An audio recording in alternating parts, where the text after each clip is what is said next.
Ciao Raga! Kumusta Raga? Welcome sa inyong lahat. I am Chad and I will be your guide.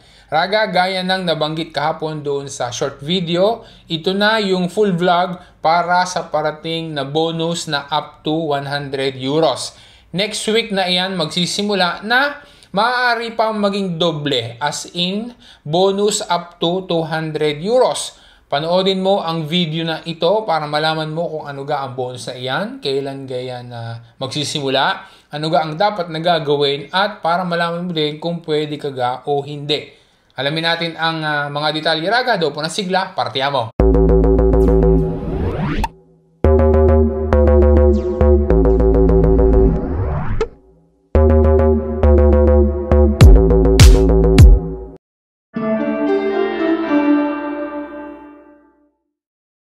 Ang primary requirements para sa bonus na pag-uusapan natin sa video na ito ay dalawa laang.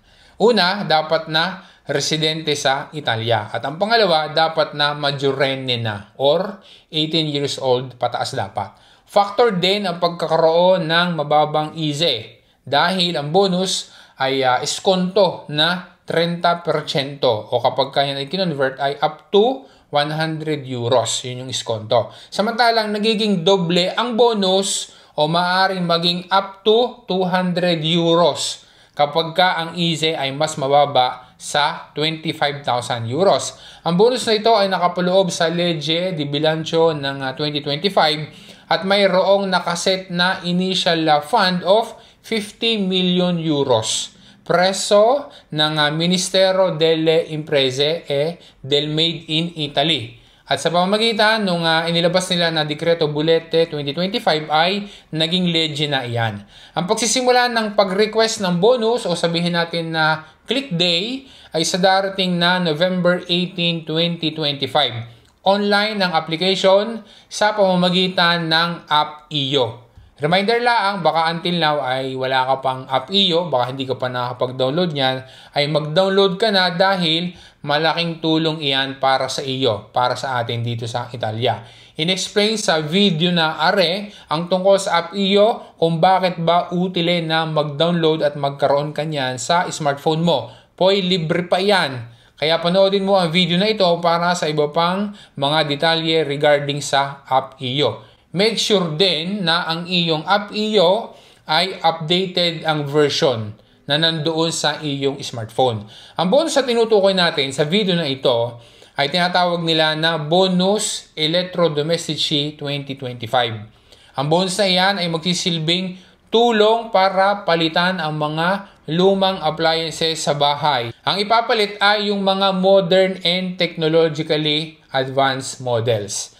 Ang primary objective ng bonus na iyan ay ma-encourage ang mga tao na bumili ng appliances na next generation at made in Europe na kung saan ay high energy efficiency para sa ganun ay bumaba yung konsumo.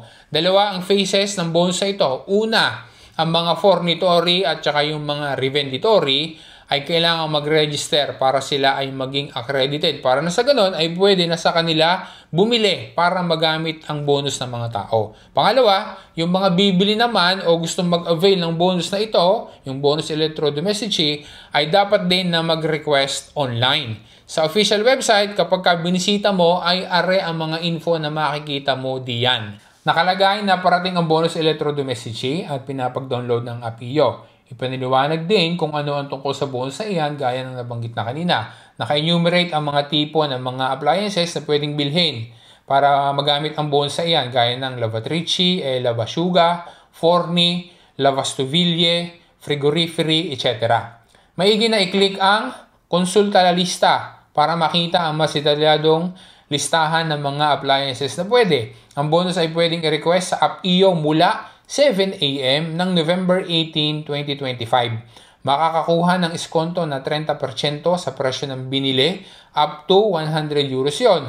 Kapag ang isa ay mas bababa sa 25 euros, ang iskonto na 30% ay maaaring umabot hanggang 200 euros. Tandaan na ang bonus ay isang beses laang kada familia anagrafika.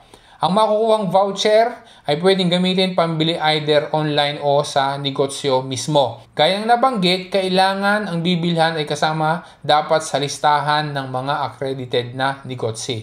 Mayroong iskadensa ang bonus until 15 days mula nang matanggap ang messaggio di conferma dell'attivazione.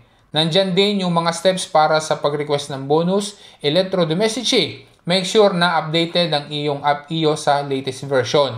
Dine sa smartphone mo, i-open mo lang ang iyong app iyo, punta ka sa servizi o services, makikita mo dapat diyan yung bonus elettrodomestici. Po, makikita mo ring info na rin na na-explain na natin kanina. Kapag ka nag-start na ng pagre-request, susundan mo lang yung mga steps to complete the request. Reminder lang Raga, nakasaad sa dekreto na ang bonus sa iyan ay exclusively intended at pwedeng gamitin laang para sa pagbili ng mga appliances na kasama sa proyektong iyan at hindi maaaring gamitin sa ibang purpose. In case na mayroong violation dahil ginamit sa ibang bonus o mayroong mga false declarations na ginawa para maka-avail ng bonus, kailangan na ibalik ang voucher o yung amount. At maaaring mayroon pang karampatang additional sanctions sa mga violators. Ito pa ang good news Raga dahil ang bonus elettrodomestici ay maaaring asahan